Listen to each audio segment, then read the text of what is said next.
Hello everyone, সকলে তোমরা কেমন আছো? আশা করছি তোমরা সকলে ভীষণ ভালো আছো আর আমি তো বেশ আছি।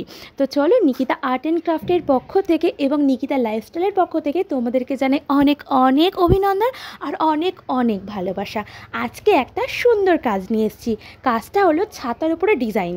ফেসবুক খুললে বা হোয়াটসঅ্যাপ খুললে কিংবা ইউটিউব খুললেই সচরাচর স্ক্রল করলে দেখতে পাচ্ছি যে ছাতার উপর এরকম কাজ করছে। যেহেতু আমি সোশ্যাল মিডিয়াতে বেশিরভাগ আঁকার ক্ষেত্রে জড়িত থাকি, সেই জন্য আমি সবসময়ের জন্য চেষ্টা করি এই সমস্ত কাজ দেখার। আর সত্যি কথা বলতে নতুন যারা করছে না, সেই জিনিসগুলো আমার চোখের সামনে আসছে। তাই ভাবলাম তাহলে আর দেরি কিসের আছে, ছাতা তো আমার বাড়িতেও আছে। সেই জন্য বসে বললাম ছাতাটা নিয়ে। আর ছাতাটা খুলতেই দেখলাম যে ছাতার গা দিয়ে একটু কালো কালো স্পট হয়ে গেছে, কারণ ছাতাটা এখন খুবই কম ব্যবহার করা হয়। এটা আমার স্কুলের ছাতা। সব থেকে হচ্ছে বড় কথাটা, স্কুলের ছাতা। আমি অনেক ছাতা হারিয়েছি। এই ছাতাটা যখন কিনি না, তখন মনে মনে না ঠিকই করে ফেলেছিলাম, ছাতাটা এবার যত্নে রাখতে হবে, অনেক দিন চালাতে হবে। কারণ ছাতা স্কুলে যেতাম, বৃষ্টি হতো, খুলে রাখতাম আর ব্যাগে নিয়ে আসতে ভুলে যেতাম। পরের দিন খোঁজ করলে ছাতাটা আর পাওয়াই যেত না।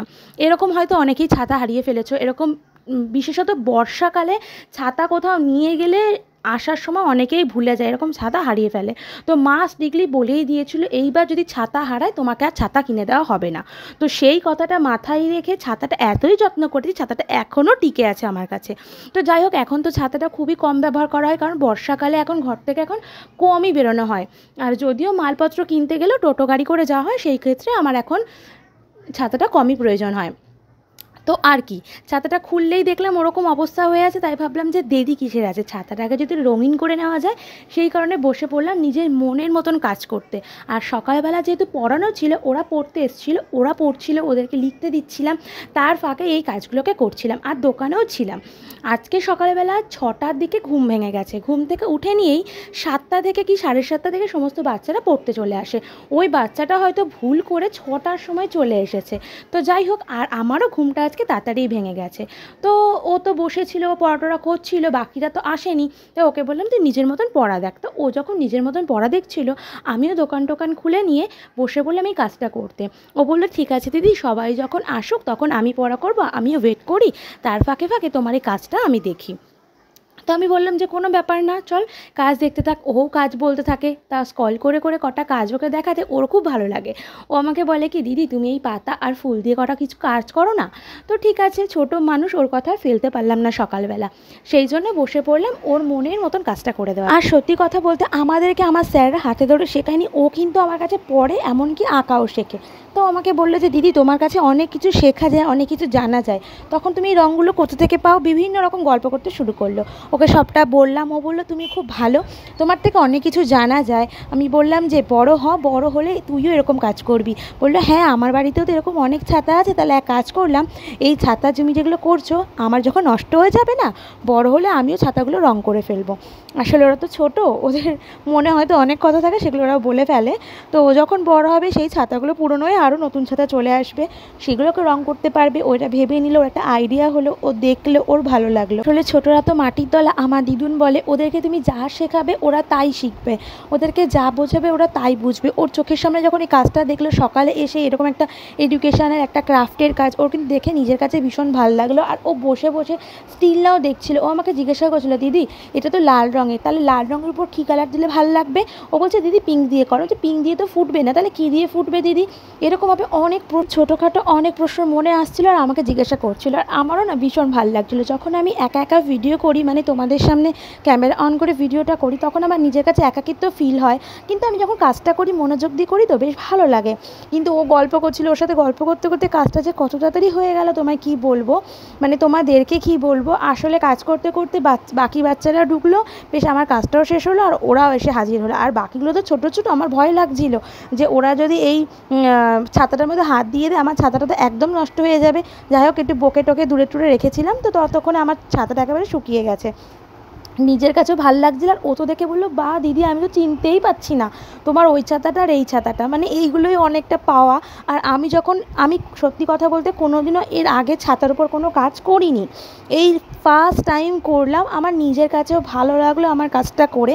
তা আমি ভেবেছিলাম যে কলকা করলেও ভালো হয়, তো কলকা ছাতার উপরে আমার ঠিক নিজের কাছে আর কি ভালো লাগলো না, হতে পারে ভালো লাগে, সে কারণে আমি করলাম না। এরকম ফ্লাওয়ার মোটিভের উপর কাজ করলাম। আর তার থেকে বড় কথা, পুচকিটা যেহেতু আমাকে বললো, ওর কথা না ফেলে ফেলতে পারার জন্য আমি এই কাজটা করলাম খুব সিম্পলের মধ্যে। বেশি ঘিঞ্জি কোনো কিছুই আমার ভালো লাগে না, নিজের কাছে এটা নিজের মত, সেই জন্য আমি খুব সিম্পল রাখার চেষ্টা করলাম। আর যে বলছিলাম যে তোমাদেরকে জিনিসটা তো আমার খুবই পুরনো, মানে ছাতাটা খুবই পুরনো, সে কারণে কালো স্পট পড়ে গেছিলো। যখন এই রঙটা করলাম সেটা দিয়ে পুরোটাই ঢেকে গেল। মানে সত্যি কথা বলতে রং তুলিকে আমি এর জন্যই এত ভালোবাসি, মানে আমার যে কোনো পুরনো জিনিস এইভাবেই নতুন করে ফেলা হয় এই রঙের মাধ্যমে। রং তুলিটা সত্যি অন্যরকম জিনিস। রং জিনিসটা সব কিছুকে, পুরনো জিনিস কেন, যে কোনো জিনিসকে সাজিয়ে তোলার জন্য এটাই যথেষ্ট। আমার বাড়িতে অনেক অনেক পুরনো জিনিস ছিল, অনেক অনেক আগেকার জিনিস ছিল, যেগুলো কিনা একদম ফেলে দেওয়ার মতন হয়েছে, একদম সেগুলো ব্যবহার করার মতন না। এমনকি সাজিয়ে রাখলেও সেটাকে দেখতে আর ভালো লাগছে না। সেটাকে আমি রং দিয়ে নতুনভাবে এমনভাবে তৈরি করেছি যে দেখলে মনে হয় যে না, এটা হচ্ছে বহু বছরের নয়, এই নতুন কিনে নিয়ে আসা হলো। ঠিক সেরকমভাবেই আমি এই রং তুলির মাধ্যমেও আজকে আমার ছাতাটাকে ফুটিয়ে তুললাম তোমাদের সকলের সামনে। আশা করছি তোমাদের সকলের ভালো লাগবে। ভালো লাগলে কিন্তু আমার পাশে থেকেও লাইক করতে ভুলো না, আর কমেন্ট করে জানাও কেমন হয়েছে, সাবস্ক্রাইব করে দাও। আর যদি ফেসবুক থেকে দেখে থাকো অবশ্যই ফলো করে দিও। আর তোমরা যারা যারা ফলো করছো না, ফলো করে দেখো, ফলো ব্যাকটা তোমরা অবশ্যই পাবে।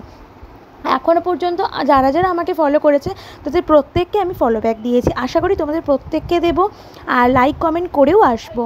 তো চলো, ভিডিওটা তোমরা কন্টিনিউ দেখতে থাকলে কেমন হয়েছে সেটা কিন্তু জানাতে একেবারেই ভুলো না। এরকম আরও সুন্দর সুন্দর ক্রাফটের কাজ নিয়ে তোমাদের সামনে হাজির হবো। ছাতাটা তো নতুন হয়ে গেল, মা তো দেখো অবাক। মা সকালবেলা বলছে তুই তো কী নিয়ে বসলি, আর এটা এত সুন্দর হয়ে গেল, আর টাইমটা খুবই কম টাইমের মধ্যে আমি করে ফেলেছি। আর আমার না সবসময় এইটা খুব মাথার মধ্যে খেলে যে যখন যেটাকে বসেছি সেটাকে শেষ করেই উঠেই আমি উঠবো। নাহলে কী বলো তো, ধরো একবার কাজ হাফ করে উঠে চলে গিয়ে অন্য কাজ করলাম, ভাবলাম দুদিন পরে গিয়ে করব, সেটা দুদিন পরে আমার কোনো দিনই কমপ্লিট হয় না। জানি না কার কী হয়, আমার কোনো দিনও কমপ্লিট হয় না। সেই জন্য আমি ঠিকই করে নিয়েছি, যখন ছাতাটা নিয়ে বসেছি এটা আজকে কমপ্লিট করবই, নতুন একটা রূপ দেবই। আর সত্যি কথা বলতে ছাতাটাটি নিজেরই ভাল লাগছিল না ব্যবহার করতে, আর বের করা হয় না। এখন তো মনে হচ্ছে যদি যেখানেই যাই না কেন ছাতাটা নিয়ে যাব, কারণ নতুন হয়ে গেছে। আর নিজের হাতের কাজ কার না ভালো লাগে বলো, নতুন করে সাজাতে ভীষণ ভালো লাগে। আর সাইড কাজগুলো করার পর যখন দেখলাম যে ওপরটা কেমন ফাঁকা ফাঁকা লাগছে, তাই জন্য ছোট্ট করে একটা সিম্পল ডিজাইন করে দিলাম। যে কোনো জিনিস সাধারণই কিন্তু ভালো লাগে। তো এই ডিজাইনটা বা কেমন হয়েছে সেটা তোমরা অবশ্যই জানি। আর পুরো ভিডিওটা দেখার পর বুঝতে পারবে যে পুরো ছাতাটা কমপ্লিট হওয়ার পর কীরকম লাগছে দেখতে। তোমরা যারা যারা আছো পুরোনো জিনিসকে এখনও সাজাওনি, দেরি করো না, কয়েকটা ফেব্রিক রক কিনে নাও আর নিজের মনের মতন কালার করে ফেলো। এখানে আমি মনে করি হোয়াইট রঙটা থাকলেও ভালো লাগতো, কিন্তু হোয়াইট রঙটা আমার কাছে শেষ হয়ে গেছে বলে আমি এখানে ইউজ করতে পারলাম না। যেই কটা ছিলাম সেই কটাই ব্যবহার করলাম।